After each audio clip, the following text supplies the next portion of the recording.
네, 잠깐 방송한 동안 이제 실시간 채팅방을 봤더니 많은 분들이 오늘장 보유 종목이 하락하고 있다, 너무 힘들다라는 이야기를 많이 해주십니다. 그도 그럴 것이 현재 시장에서 상승하는 종목이 거의 없어요. 일단 거래소에서는 152개의 종목만 오르고 있고요. 무려 800개가 넘는 종목이 하락하고 있습니다. 코스닥 시장 안에서는 1,500여 개가 가까운 종목이 하락해요. 오늘 양시장 다 합친다면 하락하는 종목의 개수만 2,000여 개가 넘습니다. 그렇기 때문에 갖고 있는 종목이 많다 하더라도 빨간불을 보기가 힘든 오늘장이에요. 그래서 솔직하게 한번 이야기를 나눠보겠습니다. 두 분과 함께죠. 변영희 대표, 이성우 이사 나왔습니다. 어서 오세요. 네, 반갑습니다. 안녕하십니까. 네, 반갑습니다. 두 분과 함께 오늘 시장 안에서 솔직하게 좀 이야기를 해볼게요. 네. 뭐 계속 좋다고만 말할 수도 없고 피할 건 피해야 될 것 같거든요. 네.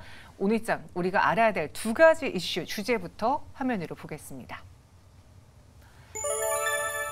이쯤 되면 이제는 대피를 해야 된다. 그런 대피 신호가 확연하게 보여지고 있는 섹터가 있을 거고요. 반대로 오히려 시장이 무너지면서 매를 맞은 거니 매수 기회일 수 있는 종목이 있습니다. 과연 두 분의 생각은 어떨지. 먼저 대피 신호 섹터를 볼 텐데 오늘 하락의 요인은 다들 알다시피 그 FOMC 회의에서 내년에 금리 인하 가능성이 줄어들었기 때문이잖아요. 오늘 시장이 특히나 우리 증시가 많이 유독 빠지고 있거든요. 과하게 하락하는 거에 아니면 그럴 만한 이유가 충분히 있었다라고 보십니까?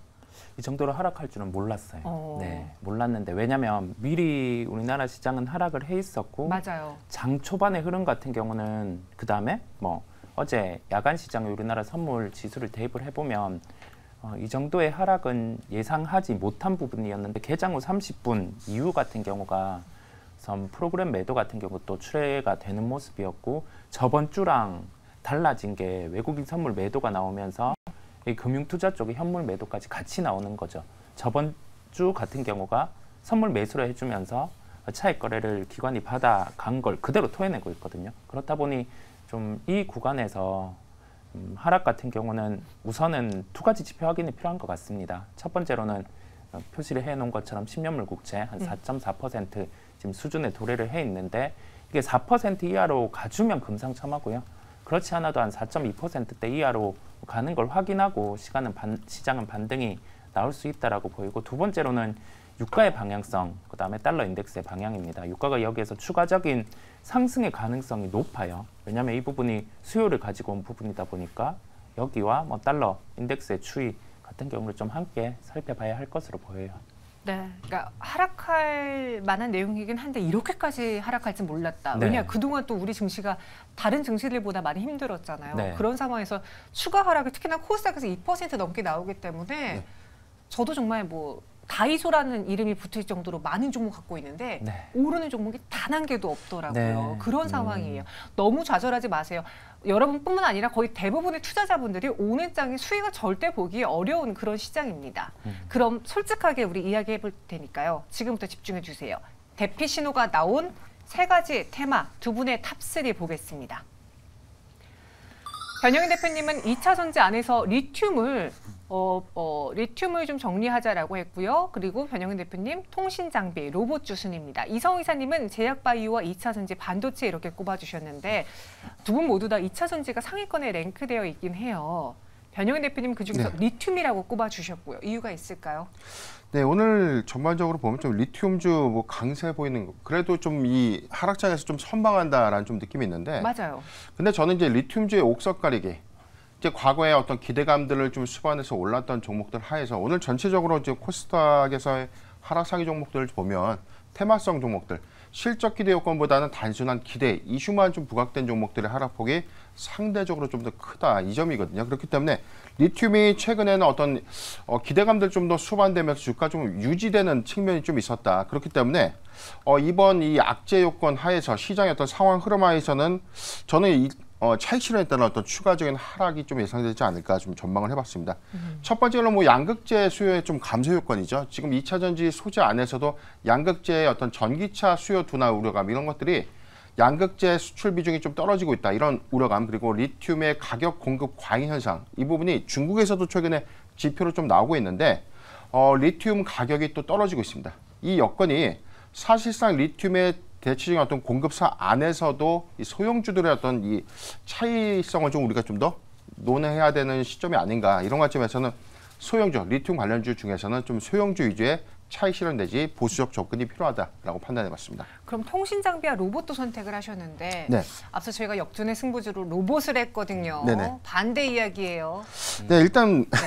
아니 뭐 이렇게 꾸짖는 건 아니고요. 네네. 어떤 의견이실까 궁금해서요. 일단 5G가 좀 나쁘다는 측면이 아니라 네. 제가 5G 관련주에서도 실적 주목하자. 상대적으로 북미양 실적 비중이 좋아서 이익을 내는 기업들이 있고 KMW나 뭐 오이솔루션 같이 아직까지 영업 적자 지금 지속하고 있는 법인들 많다. 그런데 지금은 추세 전환점에서 기대감은 좀 수반했는데 저는 단기 악재 이슈로 9월 30일 미국의 그 예산안 통과가 만약에 불투명해진다면 이에 따라서 인프라 투자 축소 우려감 그리고 연방정부의 어떤 뭐 셧다운 우려감들이 투자 심리 관점에서 단기적으로 5G의 상승 추이를 좀 억제시킬 수 있다. 이런 관점이지 하반기에 만약에 뭐 이 5G 관련 투자가 좀 지속된다면 기대감 좀 더 수반될 수 있겠지만 지금은 일단은 좀 급한 어떤 조정세는 좀 우리가 좀 주시하면서 가보자라는 생각입니다. 네, 그래서 이렇게 세 가지의 테마를 대피 신호가 좀 나왔다라고 선택하셨고요. 이성희 이사님도 2차 전지가 있기도 해요. 세 가지 탑3를 선택했던 기준은 어떤 겁니까? 우선은 조금 쉬는 것도 하나의 방법이기는 한데 굳이 여기에서 네. 좀 대피를 한다라고 하면은 시세가 더 발생할 수 있고 하반 경직성이 있는 쪽을 택하는 게 낫다라는 판단이었고요. 제약바이오 같은 경우는 우선은 좀 모멘텀이 살아있는 쪽이죠. 비만 쪽 같은 경우는 약간 노이즈가 있죠. 노보노디스크 같은 경우에 FDA 이 절차에 따라서 수정해야 될 부분이 있다 보니까 주가의 변동성이 커졌고 그렇지 않은 케이스들 중에서 시가총액 상위주, 알테오잔 이런 종목 같은 경우는 이제 프로그램 매수도 유입되고 있고 실제 매각의 진행 가능성은 물음표죠. 될지 안 될지는 모르는데 이게 제형단에서 봤을 때 기술 수출이라든지 이런 요인은 충분히 가능하기 때문에 주가가 이렇게 강합니다. 그래서 모멘텀이 살아있는 쪽, 제약바이오 쪽에 초점을 맞췄고요. 2차 전지 같은 경우는 3분기 실적은 당연히 좋지 않을 거예요. 맞아요. 네, 판가 하락분을 반영을 하고 원재료에 대해서 이 부분이 재고가 미리 좀 쌓여 있었다고 하면은 그 원재료 부분에서도 미스가 날 수 있어요. 그런데 에코프로 그룹 같은 경우는 구조가 좀 다르다 보니까 3분기는 물론 그 원재료 단에 빠진 부분에 이익은 떨어지겠는데 이 부분을 매출로 커버하는지 한번 살펴볼 필요가 있다라는 점에서 에코프로 그룹 2차 전지를 넣었고요.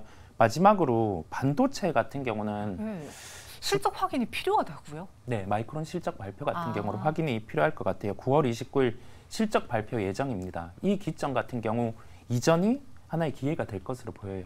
네, 그렇다 보니까 다음 주가 어찌 보면 많은 분들이 생각하기에는 이게 매수 타이밍이니까 연휴 전인데 그런데 미리 좀 시장이 빠져 있기 때문에 저는 다음 주에 이제 반도체 같은 경우 충분히 매수 플레이가 가능한 것으로 보입니다. 변용인 대표님의 특징은 최근에 약간 올랐던 테마주들 위주로 골라주셨고 그리고 이성우 이사님은 실적 확인이 필요한 관심은 뜨거운데 실적 확인이 필요한 실체가 더 체크가 필요한 종목으로 골라봤습니다. 그럼 두 분은 이제 대피 신호 세 가지 종목 골라주셨잖아요. 지금 이미 많이 빠진 상황이거든요. 여기서 비중을 덜거나 혹은 손절까지도 감안해야 되는 그런 대피 신호입니까? 아니면 여기서는 더 비중을 늘리지 말자라는 신호의 대피 신호입니까? 우선 뭐 재료화돼서 좀 급등했던 종목들의 경우에는 뭐 차익 실현 관점에서는 부분적으로 차익 실현 이후에 조정 이후의 행보를 좀 더 지켜보자라는 관점이고 여기서 다시 상승할 것이다라는 어떤 관점에서의 기대감만 수반했던 종목들의 추가적인 어떤 매수는 당분간 좀 관망하는 것이 좀 좋지 않겠나.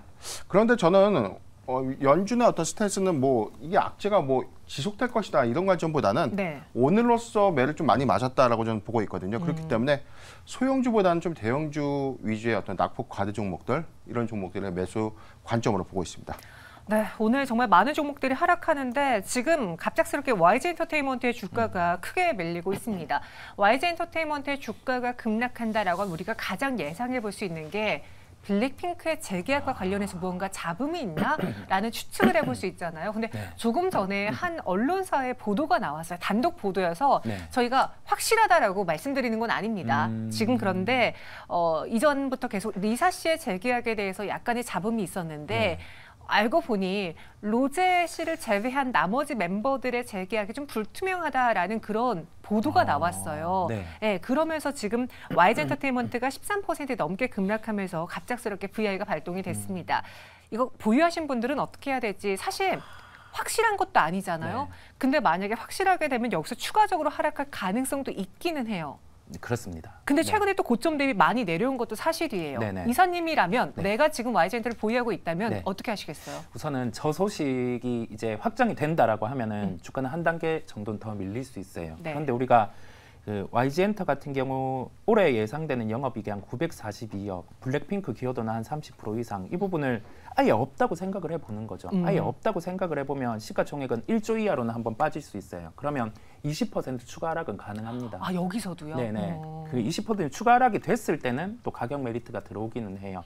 그래서 저 소식 같은 경우가 이적을 했을 때 레이블로 이적을 하면 뭐 비슷한 레이블로 이적을 한다라고 하면 주가는 반등이 있을 수 있거든요. 맞아요. 그렇다 보니까 명확하게 뭐 저 부분이 어느 쪽으로 이적을 하는지 그 부분이 확인이 필요하겠습니다. 그럼 개인적으로 현 구간에서 손절이 그렇게 과감하게 들어오지 않는다 하더라도 네. 매수 기회로 보기는 힘들겠네요. 그렇습니다. 네, 아직은 매수 기회는 이르고요.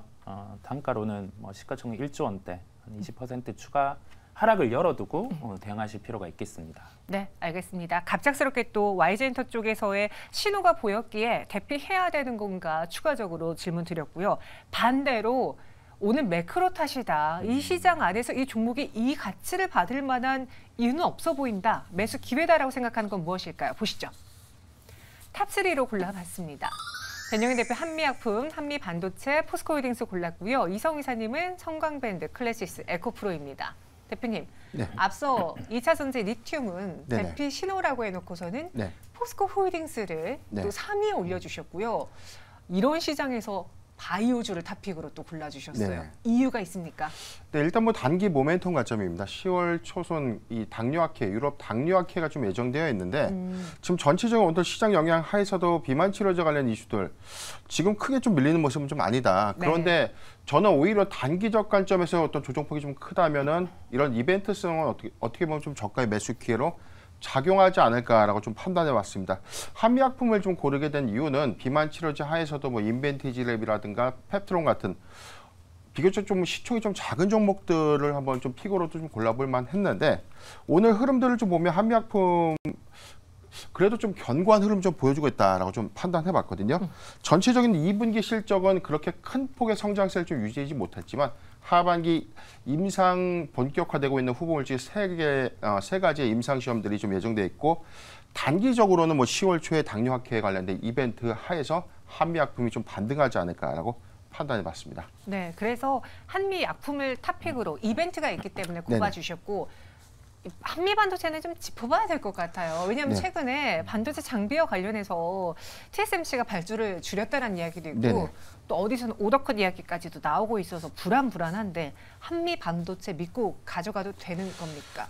네, 일단 뭐 최근에 조정 여파, 저는 반도체주는 조금 오늘 같은 장은 좀 모아가도 괜찮다라고 좀 보고 있어요. 최근에 사실 뭐 어떤 증시 어떤 호전 요인이 있었음에도 불구하고 반도체주는 뭐 지속적인 차익 매물이 좀 반영됐던 흐름들. 그렇기 때문에 최근 오늘의 어떤 하락폭도 지금 한미반도체 뭐 2.6% 하락하고 있지만 오늘 낙폭이 좀 심한 것은 아니다. 그런데 저는 이제부터는 이제 실적 기조 하에서 좀 우리가 지켜보자는 뜻입니다. 9월 30일 3분기 사업 종료일은 뭐 며칠 안 남았습니다.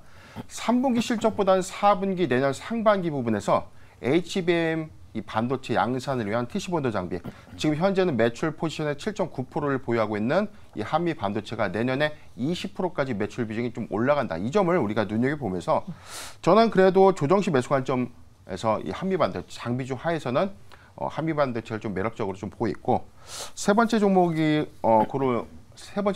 좀 선정했던 포스코홀딩스의 경우에는 2차 전지 섹터 하에서도 상대적으로 에코그룹주나 뭐 포스코그룹주 자꾸 뭐 비교되는 데이터들 많은데 포스코홀딩스의 경우에는 2차 전지 밸류체인 하에서도 지주사 안에서 계열사단에서의 어떤 움직임들도 굉장히 양호한 사업들 내년의 성장성들 좀 감안해 봤을 때 포스코 인터내셔널의 포스코 에너지 합병 이후의 실적 부분 그리고 2차 전지 염호의 가치 부분, 그다음에 호주의 리튬 광산 부분에 대한 가치 반영은 아직 덜 이루어졌다. 이 부분을 우리가 좀 주시한다면 조정시 매수 관점에서 포스코홀딩스도 눈여겨볼만 하다라고 판단해봤습니다.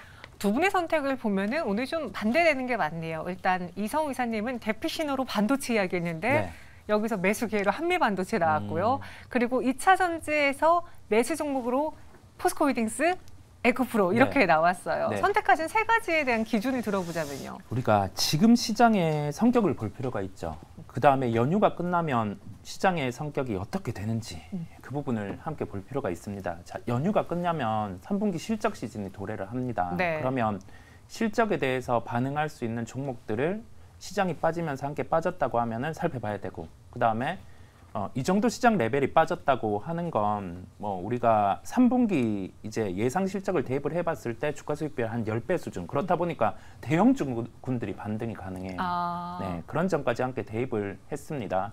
그리고 하나 뭐 인플레이션 환경이죠. 유가 상승, 그다음에 원자재 가격 같은 경우는 일부를 제외하고 좀 강한 그런 측면이 있다 보니까 성광밴드라는 종목은 우리가 조선기저제 쪽은 뭐 유가, 천연가스 상관관계가 높고 여기에 대해서 이제 고마진단, LNG 쪽 수주의 증대 가능성, 그다음에 실적을 대입해서 비추어 보더라도 주가의 플레이가 좀 큰 부담이 없다는 점을 대입을 했고요.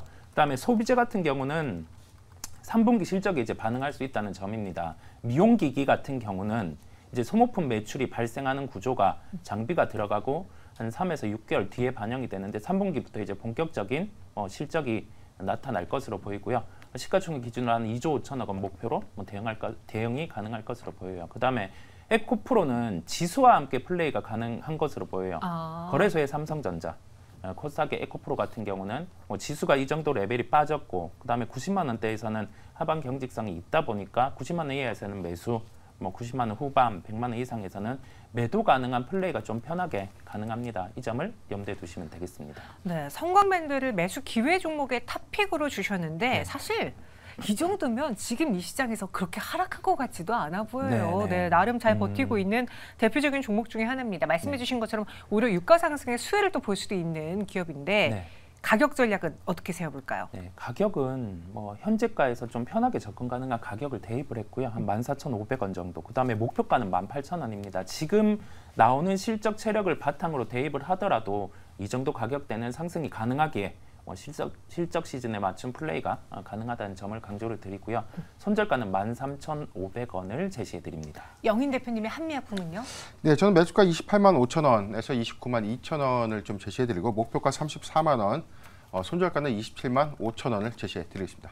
오늘 바이오주들이 이 금리 때문에 특히 성장주들이 하락하면서 밀리고 있는데 그 안에서 면역 항암제 쪽은 급락이 나오는데 나름 버티고 있는 게 비만 당류거든요. 네네. 이벤트가 있기 때문에 그런 거다. 따라서 공략을 한다면 이런 한미약품을 공략해보는 게 어떻겠느냐라는 의견이었습니다. 현 구간에 29만 2,500원에서 장 마감 준비하고 있습니다. 동시효과 전반적으로 보시면 막판에 낙폭을 줄이지는 못하네요. 힘이 많이 없습니다. 코스피는 1.8% 하락하며 2,513선까지 내려왔고 코스닥은 무려 2% 중반의 급락장까지 오늘 우리에게 가져다 줬습니다. 860.5포인트까지 내려와 있는 상황, 외국인과 기관 투자자들의 발 빼는 현상이 오늘까지도 나타나고 있습니다. 그럼 오늘 장 마감 어떻게 했는지 지금부터 시작해 보겠습니다.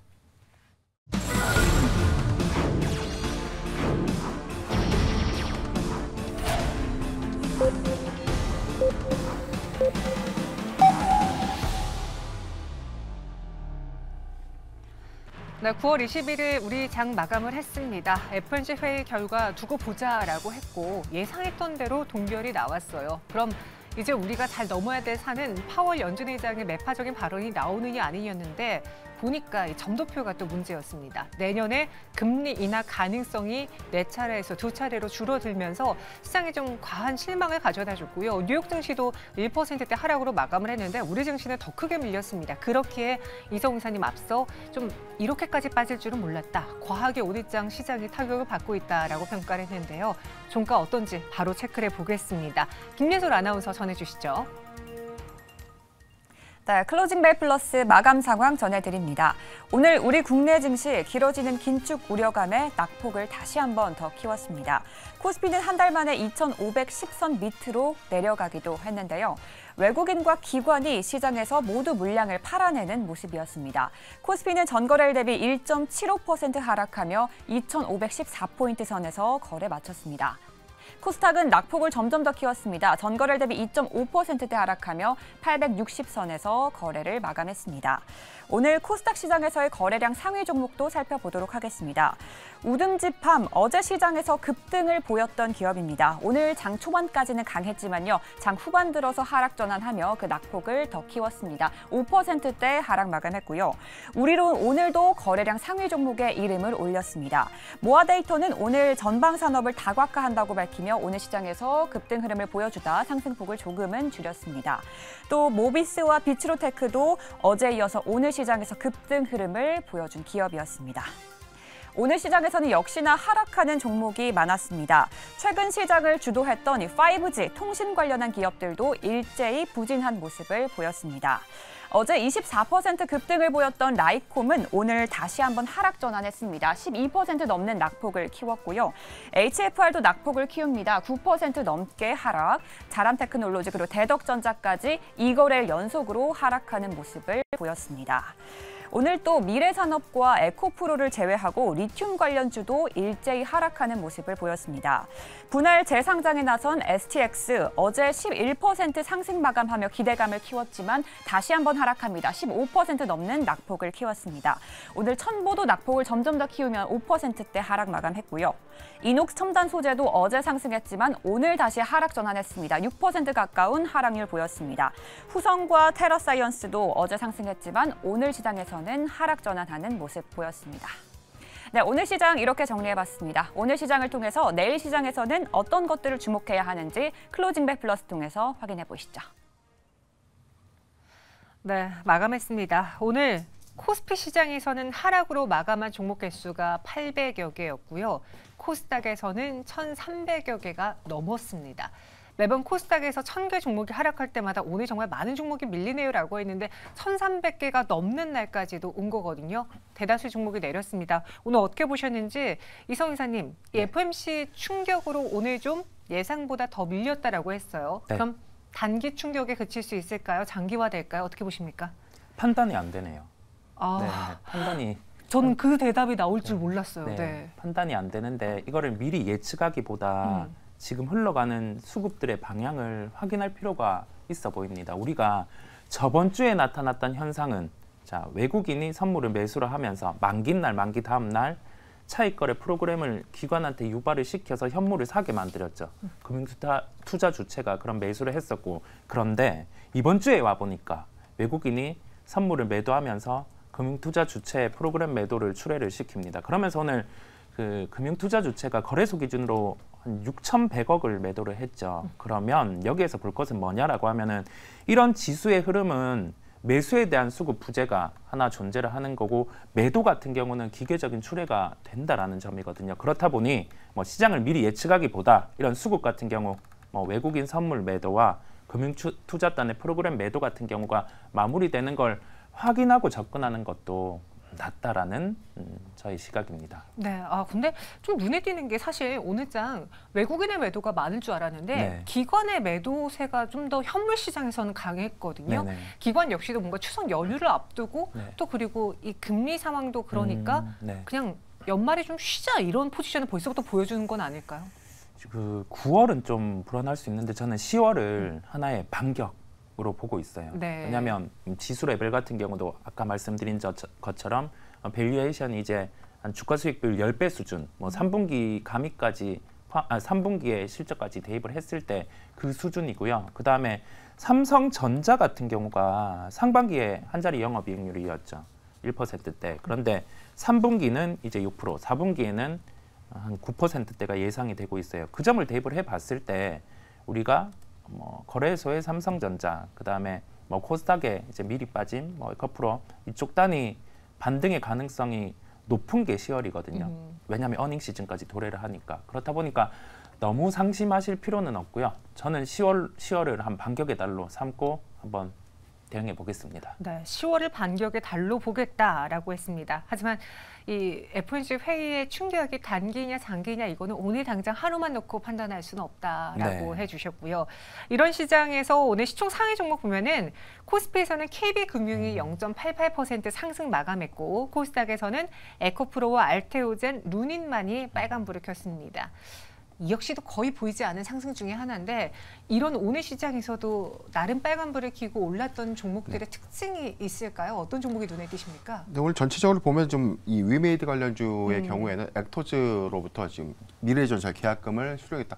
이 법적 분쟁이 좀 굉장히 길었습니다. 네. 이 부분에 대한 어떤 리스크가 좀 해소되면서 오늘 기대감이 부각되면서 위메이드 플레이 그리고 위메이드 맥스 강한 상승 흐름을 좀 보여줬고 두 번째는 이 중입자 치료 관련 종목들이 하나의 좀 테마로서 다시 좀 부각되는 흐름입니다. 지금 연세대 학교 이제 신촌 세브란스 병원에 이제 뭐 중입자 치료기로 인해서 뭐 암을 제거했다 이런 보도 이후에 사실 중입자 관련주로 좀 부각됐던 종목들 오늘 2거래일 정도 계속해서 좀 강한 흐름 좀 보여주고 있는데 그럼에도 불구하고 저는 이게 단순한 어떤 수급 요건 부재 하에서도 움직여지는 종목이 아닌가 좀 판단을 해봤습니다. 만호지강의 경우에는 경영권 분쟁 관련 이슈가 좀 부각이 됐었고 특정한 어떤 요소보다는 지금 중입자 관련주 그리고 뭐 2차 전지 관련주 하에서도 옥석 가리기 좀 있고요. 지금 AI 관련주 중에서는 뭐 셀바스 헬스케어가 뭐 조인트 벤처 기업 설립 이슈가 좀 부각이 되면서 오늘 상한가 좀 기록했는데 특정한 어떤 이슈보다는 수급 즉 재료에 의해서 움직여지는 흐름이다라고 판단해봤습니다. 네. 오늘 많이 오른 위메이드 그룹주와 또 셀바스 헬스케어는 잠시 후에 업앤다운 시간에 앞으로의 전망 더 도와드릴 테니까요. 끝까지 채널 고정해 주시고요. 장중에 저희가 살짝 언급했던 YG 엔터테인먼트 두 자릿수의 하락으로 마감을 했고 그 외에 엔터주들이 좀 전반적으로 부진했어요. 네. 하이브의 경우에는 재계약 소식이 특히나 방탄소년단의 재계약 소식이 나왔음에도 불구하고 내렸고 뭐 SM도 하락을 했는데 YG로 인한 엔터주의 투심이 같이 좀 무너질 수 있는 겁니까? 아니면 일단 오늘 시장에 따라서 같이 일조했다라고 보는 걸까요? 무너지진 않을 거라 생각하고요. 어차피 3분기 실적 시즌 도래했을 때는 엔터 플레이를 할 수밖에 없어요. 왜냐면 가믹도 아니고 네. 여기에 대해서 이제 콘서트 본격적으로 열린다니 반영되는 물론 종목별로 차이는 있겠죠. 밸류 매력은 JYP 엔터, 그 다음에 신규 라인업을 대비해서 업사이드가 가장 높은 건 SM, 하이브 같은 경우는 조금 애매하죠. 네, 하이브는 위버스의 수익 구조 같은 경우를 명확히 해준다고 하면은 이제 주가 레벨이 달라질 수 있어요. 좀 그런 나눠서 좀 접근할 필요가 있겠습니다. 그래서 YG엔터의 이 충격이 엔터주 전반적인 투심으로 미치진 않을 것이다라고 이야기해 주셨어요. 하지만 아쉬운 주가긴 하네요. 하이브가 5% 넘게 하락하며 23만 500원에 장을 마쳤습니다. 오늘 또 대피 신호가 나왔다라는 걸로 앞서 5G 이야기해 주셨는데 네. 에스테크는 좀 밑골을 달긴 했지만 그래도 이 역시도 오늘 좀 장중 출렁임이 심했고요. 네. 5G 전반적인 내림세가 나와서 저희 시청자분 중에 한 분이 채팅방에 또 속이냐고 우리 5G 또 속는 거냐고 그렇게 의견을 주셨거든요. 마감 어떻게 했는지 좀 전해주시죠. 네, 일단 이게 저는 뭐 당장의 어떤 모멘텀이 훼손됐다라고 좀 판단하기보다는 시장 영향이죠. 오늘 급락장 하에선 최근에 급등했던 섹터들의 어떤 차익 실현 이 부분은 우리가 시장의 여건들이 좀 다소 잘 갈 수 있는 어떤 이 테마 이 부분에 좀 찬물을 좀 끼얹었다라고 좀 판단을 해봤는데 아직 미국의 이 연말까지의 4만 5천 개의 28기가일지 뭐 기지국 설립 이슈, 뭐 9월 30일 기점 이후에 뭐 셧다운 우려감 이런 악재들도 좀 우리가 한 번 좀 점검해야 되는 이슈는 좀 있지만 통신 장비 부품주들의 어떤 이 저점 하에 위에는 수급은 좀 상당히 개선됐다. 오늘은 차익 실현 관점으로 좀 접근을 하는데 조정 이후에 간단한 이벤트에서도 저는 더 주목해볼 만한 테마다라고 좀 판단해봤습니다.